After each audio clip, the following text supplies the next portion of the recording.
Hi guys, welcome back to the podcast. Today we are joined by the incredible Belgian sisters, Margot and Charlotte Vandenlindenloof. They've also got the best surname. I've been buzzing to say that surname. They've made a name for themselves in the women's doubles field by becoming age group world champions in 2024. And then they went on to compete in the first elite doubles this past season, and they finished fifth at the world champs. We are absolutely buzzing to get you girls on the podcast, and we can't wait to see what you're going to do next season. But welcome to the podcast, girls, and thanks for joining us. Thank you. Thanks for having us. Oh no, we're so excited for this chat and to find out more about both of you. But I wanted to kick off by asking, whose idea was it for this duo to come about and to take on Hyrox in the first place? Is someone to blame for this partnership?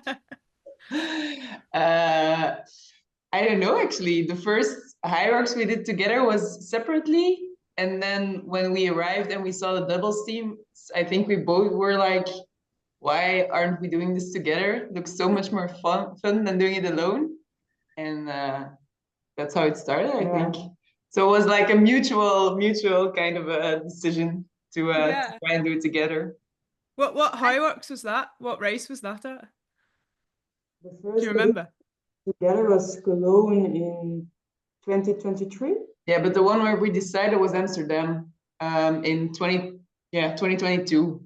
So kind of an early race still. Wasn't that well known back then. So yeah. And how was that first race together? Was it like, bearing in mind where you are now? Like, can you remember back to doing like the first one together? Yeah, we did manage to qualify for the World Championships in that race. So that was the World Champs in Manchester. So it was pretty cool. It was an open race still, because back then you didn't have the pro races in the season. It was like only the World Champs was with pro weights and all the others were with the open weights. So it was quite nice. I struggled with the running. I still do. But yeah, I think we kind of, because Charlotte on her first individual race, she managed to qualify for the World Champs back then also. So that's when we knew, maybe if we do it together and we train for it, there is a possibility of making it. And then we did. So it was really nice. Oh, wow. And what do you mind giving us a little bit of your separate backgrounds? I mean, Margot, you mentioned there you're still not a lover of running. What's your background? And then same question for Charlotte. I used to be a runner, actually. Well, as a kid, I did a lot of different sports, and I think I started running with my dad very early on, like when I was, I don't know, maybe 6 years old. But we always did it for fun. And then when I was, I think maybe 15 or 16, so actually pretty later on in my youth, I decided to try and start track and fields. So then I did 800 and 1500 meters for a couple of years. But I kind of got a bit overtrained, both physically, but also mentally, really. I didn't enjoy it at all anymore at the end. And then I started CrossFit, which I did for, I think, 3 years maybe. Almost didn't do any running, like maybe a 400 meter in the workout, but yeah, that was it. Proper CrossFitter. Yeah. And then we did our first Hyrox. I maybe ran, I think, I did 2 times 8 kilometers, like in the build up towards it, and it really sucked the race. So that's when I realized, okay, I gotta start running again. And yeah, the nice thing about Hyrox is that, like, in the process, I kind of found my love for running again. Still a bit of a difficult relationship sometimes, but I definitely love it more than I did when I quit athletics. So yeah, I think that's a bit of my story. Yeah. What about you, Charlotte? Yeah, I started track and field around the age of 12, and I'm still doing it. So it's 13 years I've been doing it now. So that's where my running background comes from. And then I started to combine it a bit with CrossFit-ish strength workouts when I signed up for the Hyrox, like 3 months in advance. I thought maybe I have to do some strength to survive it. And a lot of exercises were hard on the first time, like the sled pull. I think it was around like 6 minutes for the open weights. It's still a hard exercise now for me, but yeah, I improved a lot of it in the past years. So that's a bit of my background, a bit more simple. Yeah. What did you race, like 1800, 800 and 1500 as well, or was your distances different? Yes, a bit of the same, and I do cross country in the winter. Oh, okay, cool. And is this from, you mentioned about your dad? Are your parents into athletics, and do they have a running background? Yeah, our dad does Hyrox as well. No way. Yeah.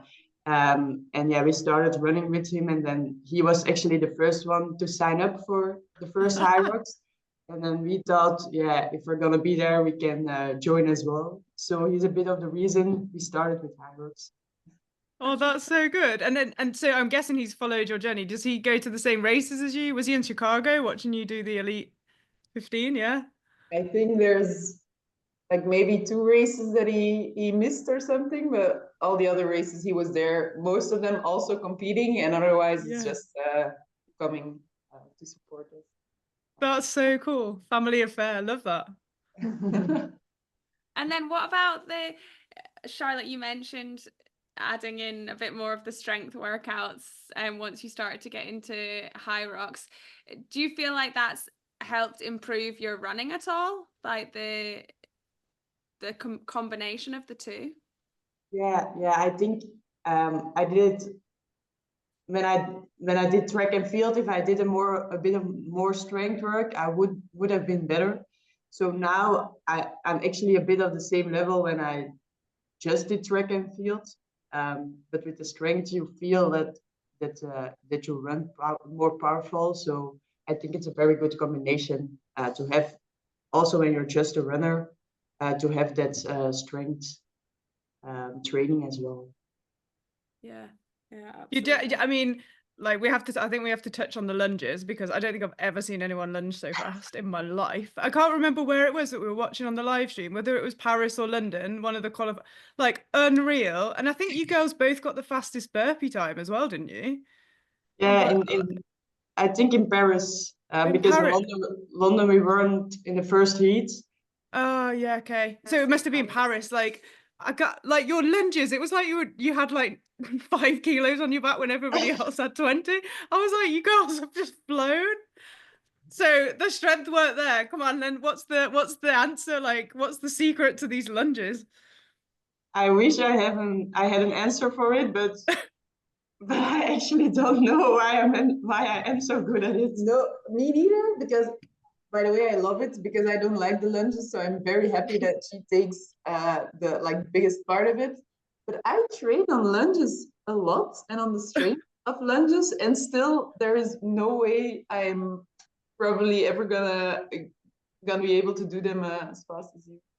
I think you're a bit like Sinead Bent of the lunges. You know, you've got Sinead that does the crazy farmer's carry, and I feel we've got Charlotte that does the like crazy lunges. Yeah, it's insane. It's insane. Maybe it's the short legs. And so touching on that then, how do you divvy up the race? Has it always been the same strategy going in, or has it evolved over the years that you've been doing Hyrox? And maybe going into the elite race, how was your mindset, and did you have a strategy for that race? Could you talk us through a little bit that experience and racing against the other girls, and if you approached it differently to some of your other races in the more open field? I think in general, it's been quite the same since the beginning, because we have different strengths and weaknesses, which actually kind of like really fit into each other pretty well. So the exercises that I'm better at are usually a bit more weaker for Charlotte, and the other way around. But we did fine tune the way we divide the exercises by just racing think we did almost, I don't know, 20 races together. So we had a lot of time to practice and to test what works for us. And then to,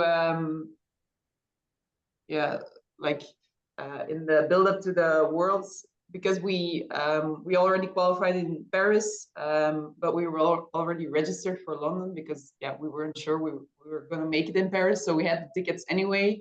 So we kind of used that race to do a few final touch-ups and to try a few different things to see if they worked out, and they obviously did, because we did like a minute PR, I think, or something.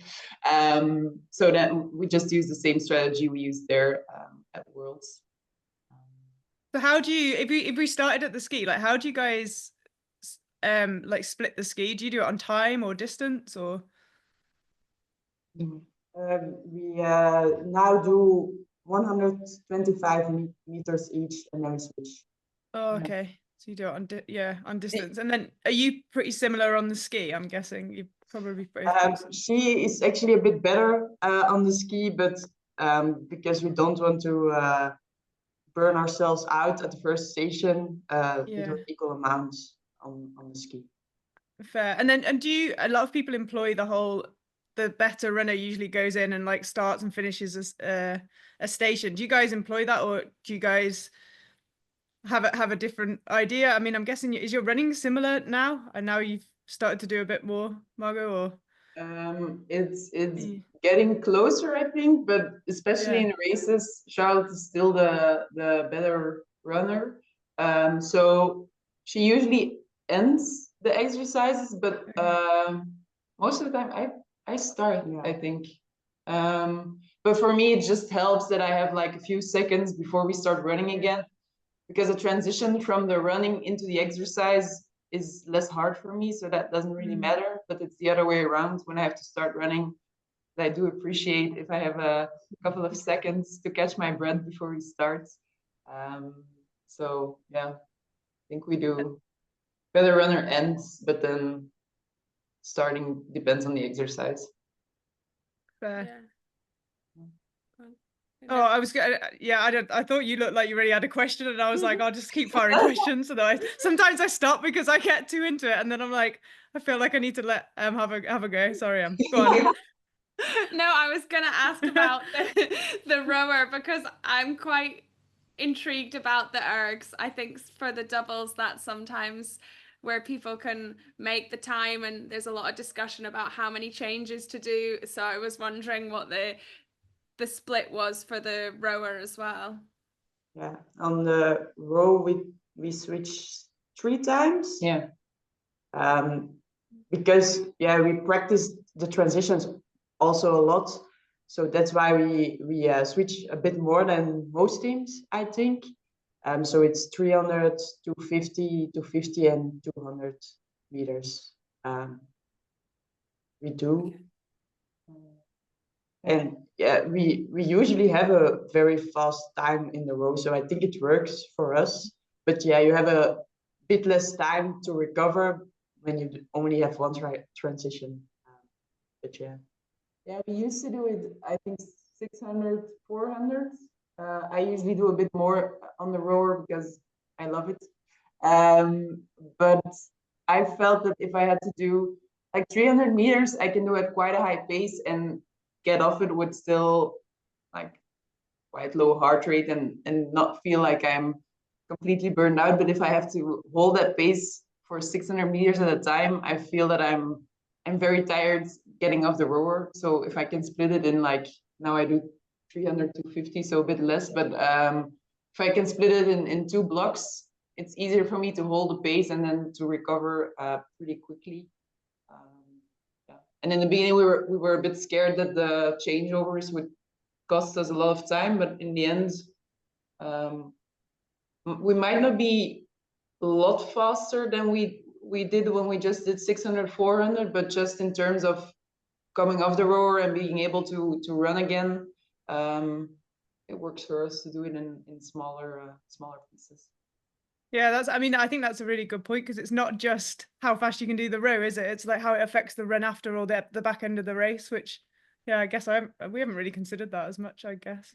Yeah. Probably. Because sometimes I do like a longer stint on the row at the end of the row and then come off and try and run. And like the first bit of the run, I'm like, oh, just trying to get back onto M. And sometimes I do, and sometimes I don't. Yeah, exactly. Sometimes I just suffer on my own at the back with dead legs.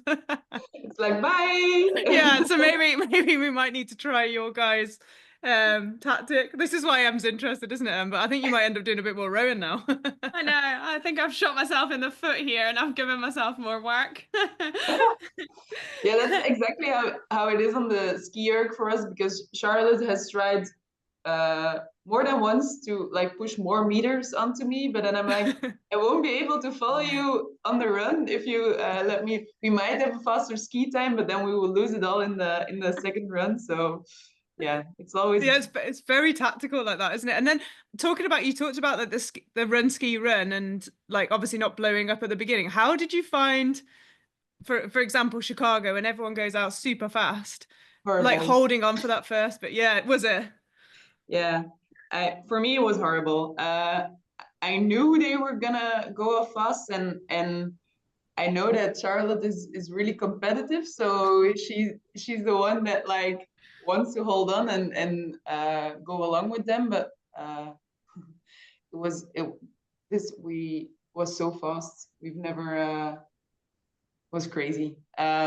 So I tried to hold back a little, but then mentally it's very hard to see them go off that fast, and they already had quite a big gap, I think, after the first kilometer. So it was physically tough because I ran too fast, I think, the first lap, but then mentally also, it's hard to keep in mind that the race is long and that you still have time to claw yourself back. But yeah. And you did. You girls ran an amazing race. Were you pleased with how it went? And did you feel like maybe it's a hard question because I think everyone's very competitive. So,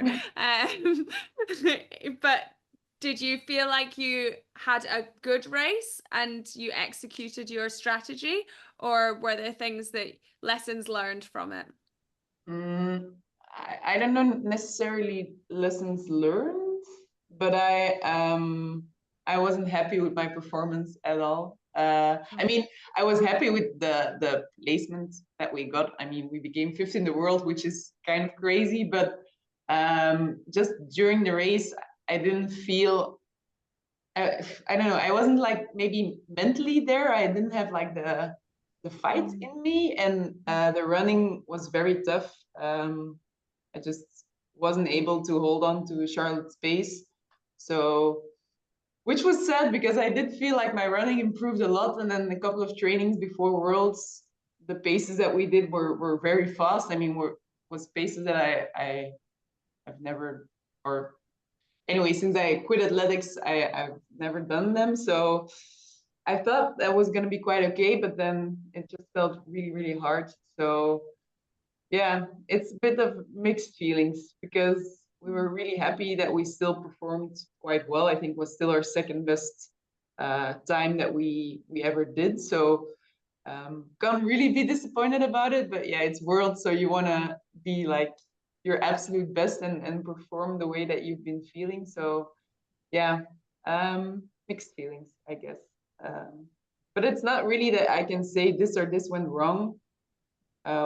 Maybe we lost a bit of time on, for example, the burpees because Charlotte got a yellow card pretty early on, and then you get stressed about you definitely don't want to get a time penalty, so you have to start really thinking about each movement and making sure that they're up to the standards. And so our burpees were a lot slower, I think. Yeah, 30 seconds compared to Paris. Yeah, 30 seconds slower. Yeah, just when you're, I guess, more focused on hand placement and everything, it takes the time away. Yeah, that's hard. And you don't want to, like you say, get a time penalty or make anything harder for yourselves. Yeah, true. So yeah, I don't know, but still, I mean, yeah, we came for the top 5 and we became 5th, so I think we can still be really happy about that. Yeah, it's an absolutely incredible result. Because some of the other girls are in the Elite 15 like solos as well, and you girls came in just as a doubles pair and took fifth. I think it's pretty impressive. But how did because you also came second in the what country relay, which was the night before as well. So do you think what did you do in the relay, each of you? What were your stations? And then secondly, do you think it impacted the race the next day? Would you have preferred the relay to be after the doubles? Yeah, last year it was the last event, and I think it's a bit better because the doubles was our main focus. But yeah, we didn't want to miss out on the relay because it's also a very nice event. I did the push and the lunges, so quite hard on the legs as well. So I felt it a bit the day after. I don't think it has had a lot of impact, but yeah, you still went all out for 2 times. So I think it's still a bit in the legs the next day. Yeah, I did the sled pull and the wall balls, and I think like muscle wise it was quite okay, but it's also you have the race late in the evening, so your sleep is way worse than it would have been if you just had a relaxing day. So I think maybe that was the most what had the most impact on the next race. But overall, I think it was quite okay. I don't really think that it did affect the way we performed. But still, it would have been nicer to have it at the end of the weekend. Yeah. But on the other hand, it did give us like a bit of confidence because we came in second, which was absolutely crazy. So then you do feel like, okay, nice. There's a possibility to get on the podium. So yeah, mentally maybe it helped a bit to have it before the other race. But, and I think we're also one of the few teams that all 4 of us were fresh. It was the first race of the weekend. So I think it's contributed to the performance we had in the relay. Yeah, definitely. I do think it's interesting. I think there was obviously a lot of discussion about the placement of the relays, and I think it's a shame it didn't finish like round up the weekend, because it would have been nice. A lot of people didn't watch because they had their own races, and I think it would have been really nice to have at the end of the weekend, and hopefully they'll do that again next year after the feedback I guess they've had this year. But how we've talked about the racing itself, but how was it going into like the Elite 15 room, having like your kit with your names on, the bags, like for both the relay and for the Elite 15 doubles, and then walking out to like the song that you've chose and stuff? What was that experience like? Because obviously when you just go to a normal race, you never get treated like an Elite 15 athlete. How did you girls find that? It was super cool. I don't want to race any other way now anymore. No, it was very nice. Especially like for the doubles, because the relay we did it last year as well. Okay, yeah. So, and I think last year when we had the briefing and you're sitting next to these amazing athletes that you've been following, it was like kind of, how do you say it? Like impressed. Yeah, I don't know. We felt a bit like it's a bit surreal that you were in the same room. Yeah. So this year was a bit better because we had already been through it once, and you just realize they're also just people. Yeah. So that was a bit better, but it was really cool to see our names and to have the Elite 15 outfits, and yeah, it was and to talk to the other girls. They were also lovely, so it was really nice to meet them all. Yeah. And what was the song you girls went out to? Did you choose a song in the Elite doubles and in the singles? Yeah, but we did like it wasn't a song I knew before, but we really liked the lyrics. But I you can't remember the name. Okay, we'll swing past that one. Yeah, but it was so stressful choosing it because you're like, no, maybe this is a once in a lifetime and everybody's gonna hear it. But then in the end, I picked up some of the songs that were playing, but most of them just passed by. So, but it was like a fight song. It was like a motivation, making sure that we did our best. But, yeah, get you in the zone before you go and hit the floor. So but what does it is quite different because you have your warm-up time, but then like I think 30 minutes ahead of the actual start time, you have to gather, and then you walk towards the area besides the podium where you walk in, and then you have to wait there for like 10-15 minutes. So by the time that you're like on the podium and at the start line, it's been at least half an hour since you've been warming up. So that's also like a bit of, we're not really used to that. So yeah, was different than a normal race, but worth it. Yeah. Yeah. And I guess competing together so much, you're so in tune with each other. Did you find in the race, like, did you know how each other were feeling? Like Margot, you mentioned you were finding the running hard. Like Charlotte, could you instantly tune into that and knew what was going on, or was she just like laser focused and like, I'm just gonna there's a lot of head shaking going on? No, I knew what was going on. I just kept pushing. She knows, but she doesn't care. That's what happens when you race with a sibling, isn't it? Like, surely. It's like, don't be weak, just follow me. I can't. Yeah, but I'm used to that by now, so. And do you train together at home all the time? Like, is your schedule the same, so you train as well, or how does it work? Actually, no, we do one training together a week, and then the others are separately, because we still have quite a different approach to how we train, right? Yeah, I still do a bit more running, specific, and Margot does a bit more strength specific. So we do have different training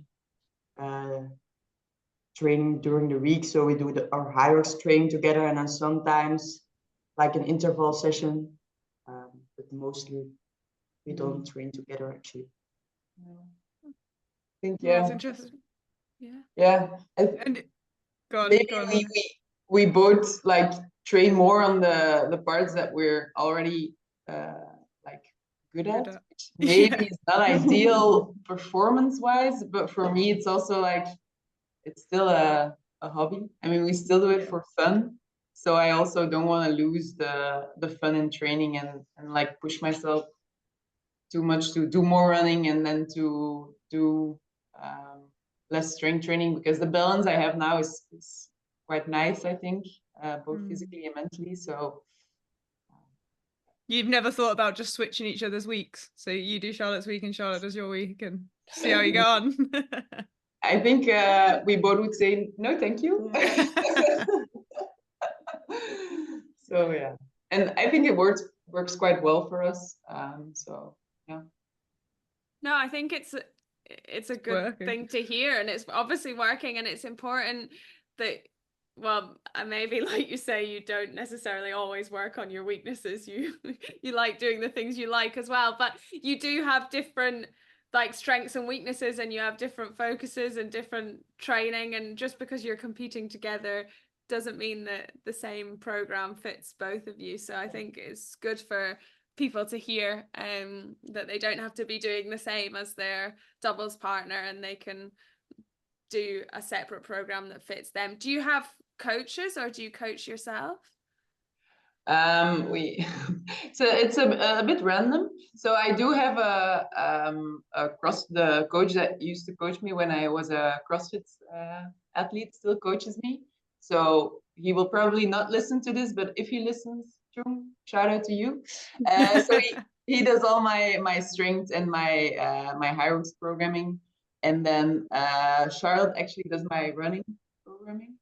So yeah. Two different coaches, and they don't necessarily know. I mean, it's like two separate things, but it seems to work quite well for me. Yeah, so that's how I do it. But for you, it's a bit different.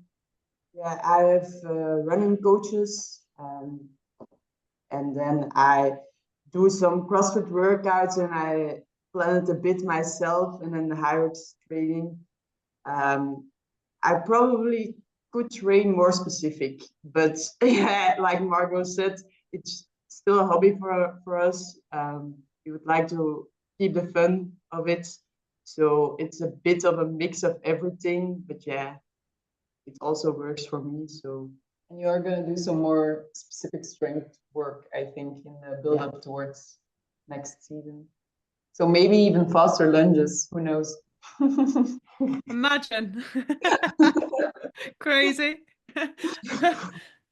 No, that's super cool. And then do you girls both work, or are you you full-time work or full-time? Yeah. It's hard sometimes because for me, I have to get up at 5 in the morning, do my training, then go to work the whole day, and then come home, do my other training. So I'm tired a lot of the time. all of the time. All of the time. But luckily, I enjoy it, so it's worth it. But it is hard. I mean, I think I can get all my trainings in, but the problem is that I don't have any time to recover really, or to sleep enough, which is also a problem. But yeah, the thing is, we don't have any sponsors. We don't get any money for doing Hyroxes. So we have to work because we have to earn a living. So yeah, it's tough sometimes, but as long as we still love it and are able to do the things that we are able to do now, which are quite cool, still worth it. yeah. But it's do your work colleagues know what you do? Like, do they even understand how incredibly like good at Hyrox you are, or are they just like, what's Hyrox? Yeah, I mean they do. They have like asked ChatGPT what is Hyrox, what's that kind of stuff. So they do kind of know, and yeah, they know that I have to take a lot of like Fridays off if we have to go to, I don't know, Paris or London or some competition somewhere. And yeah, they knew that we became world champions, but yeah, for them, if you're not into Hyrox and you don't know what it is, I don't think they always realize the amount of time that has to go in to the training and to the preparation. So yeah, they know, but they also don't really know, I think. Yeah, they don't understand the depth of it and the commitment it takes to get to your level, but they kind of understand that you're pretty good at what you do. Yeah, exactly. And what does next season look like? Are you still like loving Hyrox and hope to go on to compete in the elite doubles again? Have you got a bit of a season plan or any solo races on the horizon as well? What are you thinking? If you want to share with us, Yeah, you don't have to, but no, we're starting off the season in Maastricht, which is I think 20th of September, somewhere around that. So already quite soon, actually. And we're both doing a solo pro. So it will be the first time that we're racing against each other, which I don't really like, but it is what it is. Are you both competitive or just Charlotte? Oh no, Margot as well. But yeah, for me, the thing is the solo races were never really a goal until now. But then I did my first race last season, and it was quite good. So then I realized like, was that the last chance qualifier? No, it was the one before in also Maastricht. Yeah. Yeah. Okay. Yeah, she did a 101. Yeah, I remember it being super fast. Yeah. Yeah, that's pretty good. I mean, I'd be happy with that maybe. And then I realized, okay, maybe there's like potential. So I did the last chance qualifier, but that kind of wasn't my day. So I was really disappointed with that race. And I came in fifth. Yeah, fifth at the end. Oh, yeah, still incredible. That was it was a stacked field. Yeah. So it was also quite emotional. Yeah, not emotional, but at World Championships because Megan Jacobi had dropped out. I was actually the first roll down spot. So I was like kind of virtually 16th at the day of the Elite 15. So yeah, I didn't really know if anybody would still drop out. I would have been in. So mentally it was quite hard. I mean, of course, you want all the girls to be healthy and they all deserve to be there. So you want them to race, but still in the back of your head, like there is a possibility if someone has an injury or doesn't feel well and they drop out that I have to step in. So the Thursday was a bit of a mentally hard day because you're constantly thinking about it. And then in the end, luckily they were all fine, so they could race. And I could just watch them, which was also pretty cool. But yeah, it was yeah, mentally quite tough that day. But yeah, so we'll see next season. I'm gonna try to do a few solo races to see what happens. But I think the doubles will still be the main focus. Yeah, and hopefully we can go to Hamburg. Yeah, like the first major. I think we're now like 7th or 8th on the list. So that's quite a comfortable position, I would say. Like, I know the only thing with I mean, you had a chat about this when we were talking to Jade. What do you think about for the elite solo race, you need a rolling 365 day time, like 2 times, but for the elite doubles you only need 1. So right now you can say, oh yeah, we're 7th, but I mean, I don't think the 7 people are going to come in or 8 people are going to come in and get a really fast time, but it only takes like a pair to come in and get 1 time to knock everyone down. They don't have to do 2, do they? Yeah. What's your thoughts on that, on the different qualification for like solo and doubles?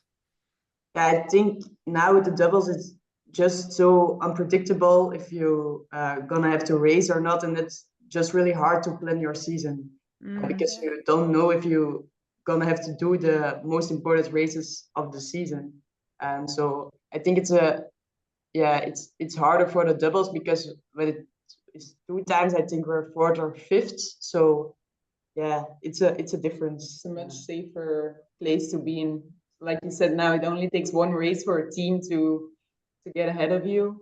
And I don't really understand why they change it for doubles. I mean, some people say like, yeah, maybe because it's harder to get the team together and to get 2 fast times. But then on the other hand, in my opinion, if you want to make the doubles like really a thing and you want teams that are dedicated to doing the doubles, yeah, then you have to be dedicated enough to run 2 times to get into the top 15. So for me, I mean, I don't really agree with that argument. Like it's hard to do 2 races because if you want to be there, then you need to make some sacrifices, I think.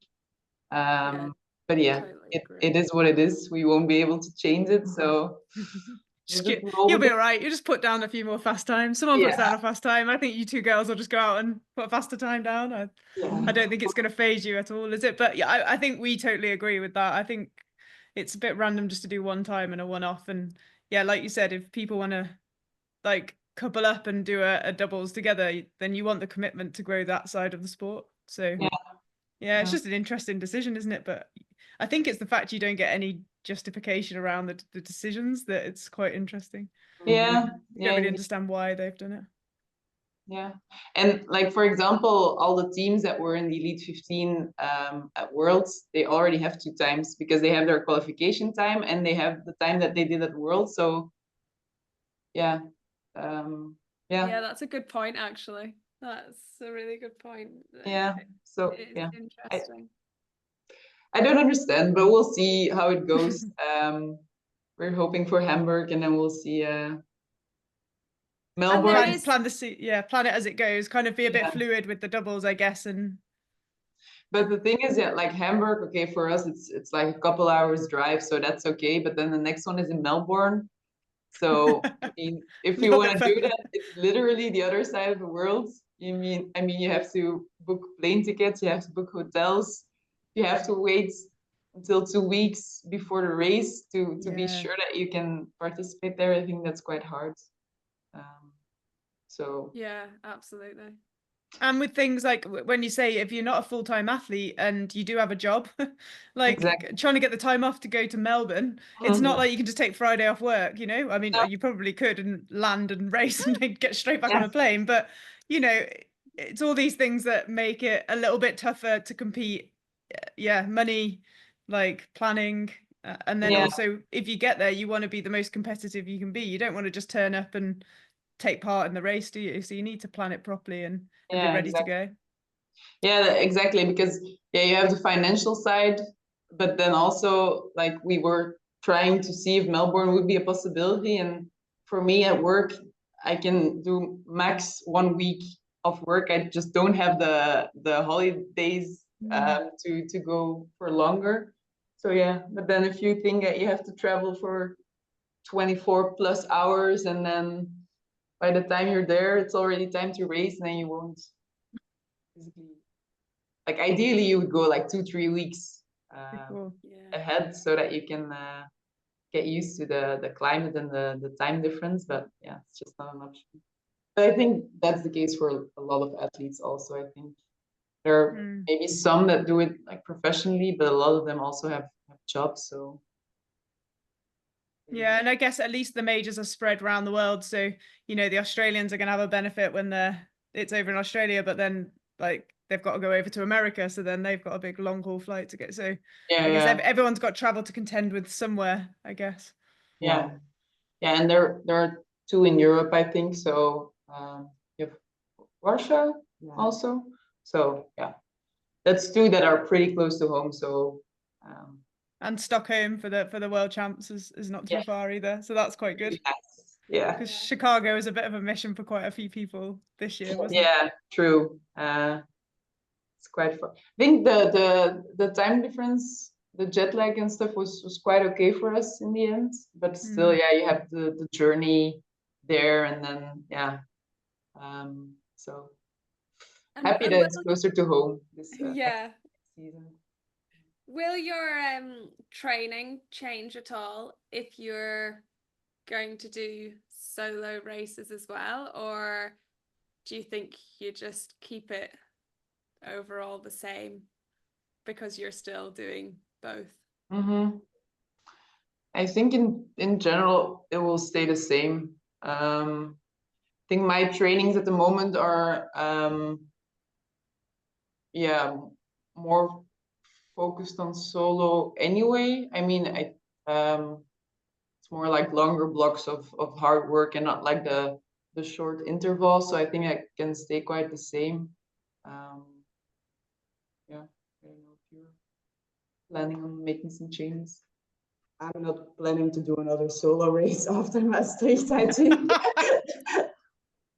Are you just doing it for a good day out to see like how you get on, or are you doing it and see where you... I did one last year without really training for the solo, so I wanted to do it one time again to see how much I can improve. But yeah, what happens if you do well? Yeah, but I like training for doubles more because I like the short intervals, and I think I'm also better at it. So I think I'm just a better doubles and relay athlete than I am a solo athlete, because of the endurance, I'm more like the interval side of the sport, and I also like to share the moments with someone else, the pain. I like to share. But if you do well, will you maybe? I feel like maybe if you did well, your competitive side might go, oh, hang on. That's what I was gonna say. Like, I wanna see how it goes in Maastricht, because if she does well, I don't believe that she will say, "Oh no, I'm gonna focus on the doubles only." So we'll see after Maastricht. But, maybe we need another chat after Maastricht when you've done it, and she's like, "Oh, well, I've just planned my solo season." She just dumped me as a doubles partner. We just get you both back in the Elite 15, but just in the solos next year. It's like 2 sisters in the solos. Also cool. Yeah, definitely. Very cool. Oh, I mean, you girls are doing awesome things, and I think it's so inspiring to see and hear, like, juggling a job, making it work, like doing it together as well. And yeah, it's really cool that you've got to where you've got to. And I think everyone's been speaking about you in the Elite 15 because each year you've just been getting better and better, which is really, really nice to see. So we're excited for next season for the doubles and the solos. Hopefully both. Yeah, hopefully both. Exactly. We don't want to lose this duo, so I feel like we got to keep the doubles team as well. Have you ever had a bit of a sibling like fallout on like the track? Have you ever? Because I feel like if I did it with my sister and she did something, I'd just be like, I'd lose it with Steph, or Steph would definitely lose it with me. Me and my sister would not be able to race together. I know we wouldn't. We'd probably be all right for a few races, but if one of us was struggling or something happened or one of us did something the other one didn't want to, because we're sisters, we'd probably fall out. But you girls seem to have it like nailed. Yeah, I mean, we do have fallouts and like little arguments and get annoyed with each other, but never in a race, I think. Okay. You're just so locked in, maybe. Yeah, yeah. And then you know that you're both doing the best that you can, so you can't really. I mean, I know that Charlotte will always give everything she has. So I mean, you can't get if it doesn't go your way, then you can't really be mad because you know your partner did everything that they could. So in a race, never. I think in training, often. But that's the thing, you know, you're sisters, so you're like bound together anyway. So you're like kind of obliged to forgive each other and just get back. Who's the oldest? I am the oldest. Yeah. Is there a bit? What's the age difference between you two? There's 3 years. Yeah. 3 years. Okay. I mean, like it's. I'm from '96 and she's from 2000, so it's like 4 years in if you see that like that because. But I'm from December and she's from February, so it's. Okay, yeah, you got it. 3 years. Interesting. Yeah. So she really pulls our doubles age down, which is quite nice. Still have some years to go in the 25 to 20. Oh no, it's under. Now it's 25 to 20. Oh, yeah, 25 to 29. Yeah. Yeah. But you'll be in the elite, so age doesn't matter then. Yeah. You don't need the age group. You're screwed. You're with everyone. Oh, well, I think it's been awesome to chat and find out more about you girls, but I wanted to finish off by asking if you have a message or any advice that you'd give to your younger self or the next generation of girls coming up. It can be training, life, motto, anything. Yeah, I think the most important thing, and I have to remind myself also of it, is to enjoy the journey, because it's easy to just look out for the next race, and when that's over, you train for the next race. But sometimes just enjoying the moment and enjoying the journey towards the race, I think it's very important, and to not lose the fun you have in the sport, because that's why we started with Hyrox. And the second thing, I think it's to find someone you can share it with, the experience, because it's always better to share it. And that's why I am very lucky I can share the whole journey with Margot, because otherwise I don't think I was anywhere near where I am right now. So yeah, that's so good. I like that. Are you the same thoughts, Margot, or do you have anything to add? I think for me it would be, but I feel like a bit of a hypocrite giving this advice because I struggle with it myself quite a lot. It's like to maybe not be too intimidated by other people's appearances or like what you see on social media or what they look like, because I think just about every race we're at the start line and I'm like, oh my God, Charlotte, look at these girls. They look so impressive and they're going to be so fast and we're never going to be able to catch up with them or to hang on to their pace. And then in the end, we do well and it's, yeah. So yeah, sometimes it's hard because you're in this environment and everybody has six packs and it's just, like super good looking athletes, and like I will speak for myself. I don't have a six pack, so I sometimes feel like maybe I don't look the right way, or I'm not skinny enough to do this, or not like toned enough to do this. But then turns out that we are. Yeah, damn right. You're incredible athletes. Like, you're going to be the ones that everyone's you'll be at Maastricht or wherever you're racing next, and everyone will be like, oh my God, look who it is. Because they would be like, we'd be like that if we were in the same. I'd be like, oh my God. And then we'd watch but in my head, that's ridiculous. In my head, nobody knows who we are, and it's like, are these girls? Like, are they? Oh, people know who you are.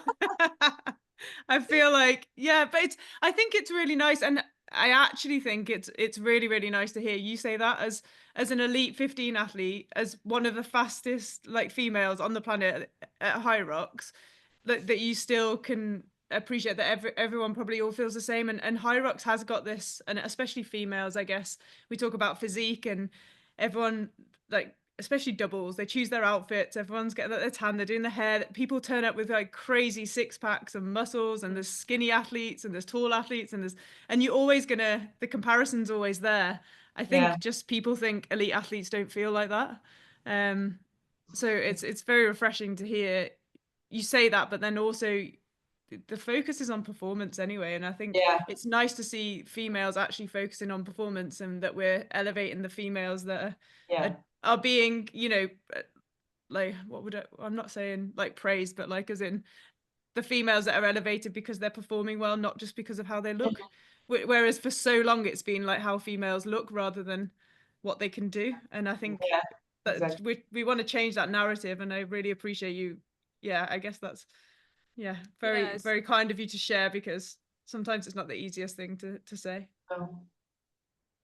And I think important, like sharing it with someone, like you said, whether it's sharing the actual race and being in a doubles team, or having someone there supporting you, or sharing it with your gym training partners, or having like that community around you to experience it with, because they're the people that understand, and they're the people that get you, and we're all the same, and we all like strive for better, and we want to like do our best, and they're the ones that like lift you up when you're on a high or on a low. And I think it is a really important message to surround yourself in those people and the right people, and to enjoy it together, and that it is just a race at the end of the day, and you've got to enjoy it. Like, we are all just out there to have fun, and I think it's really nice and refreshing to hear from both of you girls that have like made it into the elites and had incredible races and experiences. I think a lot of people will relate to it and be thankful that you've like shared that and shared your journey. So we really appreciate it. Thank you. So for next season, where can everyone follow you, find out how you get on, if you stick as a doubles or end up as solo athletes? Because that's what everyone's going to want to know now. Stay tuned. No, I think Instagram is the best place to follow us. I feel like I don't have TikTok. I feel like it's for the cool kids. It's just my name, so Margot Vandenlindenloof. It's such a good surname. It's like the best surname ever. I'm surprised they got it on your kit, to be honest. I thought I had a long surname, and you guys have just picked me to the line with that one. Our letters are always way tinier than but they got it on. So I think that's where you can follow me. For me, it's the same, but it's Charlotte Vandenlindenloof, I think. So basically both your names on Instagram. I reckon if they put a Vandenlindenloof in, you guys will come out as like the top two. I don't think there's gonna be a lot of other Vandenlindenloof. Probably all right there, aren't you? 6, I think 6 of us in the whole world. So no way. It's like us, our dad, and then his 2 sisters and their dad. So we're actually the last ones in line. If we you've got to keep it going. Such a good name. If we ever do have kids, then we'll have to fight to give them our name instead of the dad's name, because otherwise we're the last ones. Or you could double barrel it, you know, Vandenlindenloof Jones or whatever. Oh, the poor kids. Imagine having to write that on all your tests and Did you hate having to do that when you write it on your exams? That's why I hated my name as a kid. Mine's Cunningham, which is nowhere near as long. But I always remember I was writing it for ages on the test. Especially like the exams where you have to write your name on each page. It takes like 10 minutes longer just to write your name on each page. Or a little block, they give you like this tiny little space to write your name in, and you're like having to write it really small. You wouldn't understand them, your surname's so short. This is so good. I love it. I also think it is the best surname because everyone remembers it as well. Like, that's a good thing. Everyone. Not everyone pronounces it very well, but they do remember. Yeah, true. They give it a good go. I probably ruined it, did I? Did I just sacrifice your surname? Sorry. No, it's quite all right. I feel like a lot of people have learned how to say it quite okay now. Give us say it. Give me a lesson. Vandenlindenloof. Vandenlindenloof. Yeah. The last part usually goes wrong because in English Vandenlindenloof. Yeah. Love. Okay. In Dutch it's loof. So you did ruin it at the start. So I ruined it. Yeah. I mean, I do it to everyone's surname. So. We're used to it, and we're kind of like, that's how you pronounce it now. It's just the way it is. So from now. Welcome to the podcast. Yeah. Cool. Nice one. That's the new Hyrox version of it that everyone's just gonna say, I'm afraid. Yeah.